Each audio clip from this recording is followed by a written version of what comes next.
અરવલ્લી જિલ્લાના બાયડ તાલુકાના રમોસ ગામેથી શંકાસ્પદ બાંગ્લાદેશી યુવકને એસઓજી ટીમે ઝડપી પાડતા મોટો ઘટસ્ફોટ સામે આવ્યો છે।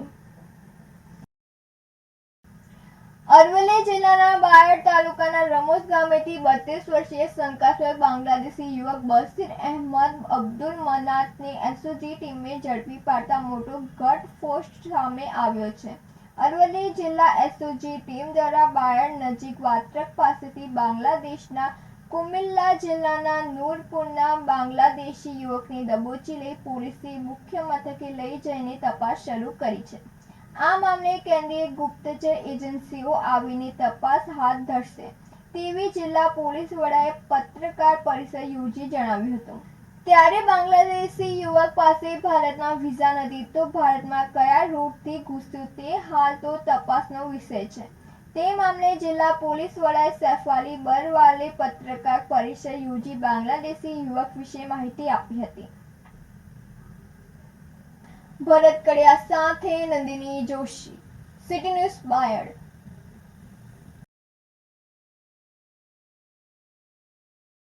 11 तारीख के रोज़ जब हमारी एसओजी की टीम रूटीन पेट्रोलिंग कर रही थी बायड़ में, जब हमारे खानगी बातमीदार से ये बातमी मिली कि वात्रक के पास जो पेट्रोल पंप है वहाँ कोई शंकास्पद आदमी चेक्स टी शर्ट में घूम रहा है, और ये बातमी मिलते ही एसओजी की team led by SOG PSI G R Chaudhary वहाँ पहुँचे और उस आदमी से जब पूछपरछ की गई तो इन जो प्रिलिमिनरी जो प्राइमा फेसी हमें पता चला कि ये जो आदमी था जिसका नाम है बशीर अहमद अब्दुल, ये रहने वाला है बांग्लादेश का नागरिक है एवं सुल्ताना बानू कर एक जो रमोस गांव की रहने वाली जो एक महिला है उसके टच में आकर उससे जान पहचान होने के कारण वो यहाँ आया था और उसी के साथ उसके घर में रह रहा था।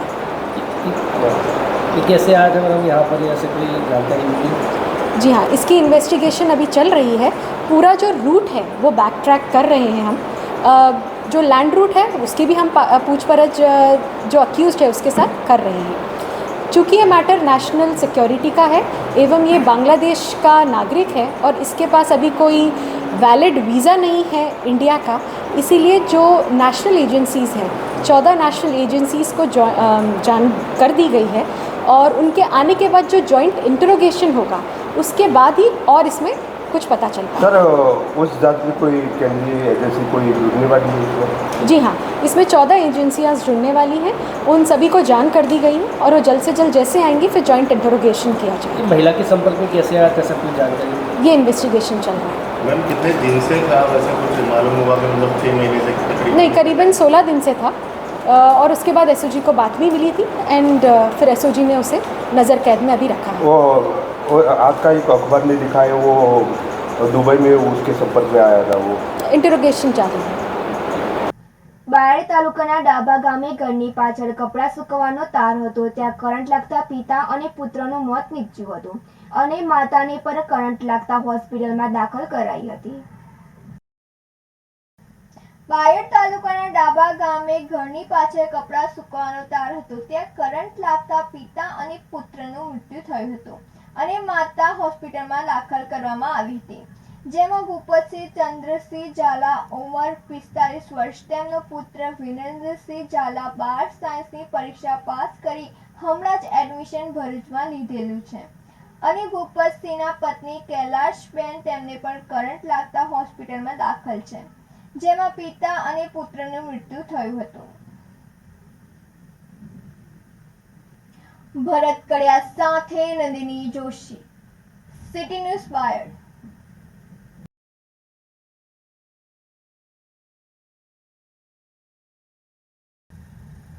સાબરકાંઠા જિલ્લાના પ્રાંતિજ તાલુકામાં દશામાના 10 દિવસના વ્રત બાદ છેલ્લા દિવસે જાગરણ કરી વાજતે ગાજતે મા દશામાની મૂર્તિઓનું વિસર્જન પ્રાંતિજ સહિત તાલુકામાં ઠેર ઠેર કરવામાં આવ્યું હતું। પ્રાંતિજ સહિત તાલુકામાં મા દશામાના વ્રત કરતી મહિલાઓ દ્વારા મા દશામાની મૂર્તિનું 10 દિવસ માટે પોતાના ઘરે સ્થાપન કરી 10 દિવસ ઉપવાસ કરી સવાર સાંજ માની આરતી ઉતારી માને ભાવતા ભોજન સહિત પ્રસાદ અર્પણ કરી માને રીઝાવતા હોય છે અને માના આશીર્વાદ લેતા હોય છે. જ્યારે 10મા દિવસે આખી રાત જાગરણ કરી વહેલી સવારે મા દશામાની મૂર્તિનું તળાવ કે નદીમાં પધરામણી કરી વ્રતનું સમાપન કરે છે. ત્યારે પ્રાંતિજ સહિત પંથકમાં ઠેર ઠેર તળાવ, બોખ નદીમાં મા દશામાની મૂર્તિ વિસર્જન કાર્યક્રમો યોજાયા હતા. જેમાં પ્રાંતિજ ખાતે પણ મા દશામાના મંદિર પાસે આવેલ બોખમાં મા દશામાની મૂર્તિઓની પધરામણી કરવામાં આવી હતી. જ્યારે મંદિરના વિશાળ ચોકમાં મહિલાઓ દ્વારા ગરબાની રમઝટ પણ બોલાવવામાં આવી હતી. જ્યારે મા દશામાના મંદિરના વ્યવસ્થાપક નિત્યાનંદભાઈ દ્વારા મૂર્તિ વિસર્જન માટે સુંદર વ્યવસ્થા કરવામાં આવી હતી. ત્યારે પ્રાંતિજ પોલીસ દ્વારા પણ કોઈ અનિચ્છનીય બનાવ ન બને તે માટે પૂરતો પોલીસ બંદોબસ્ત કરવામાં આવ્યો હતો. રતિલાલ ટેકવાણી સાથે નંદિની જોશી, સિટી ન્યૂઝ પ્રાંતિજ.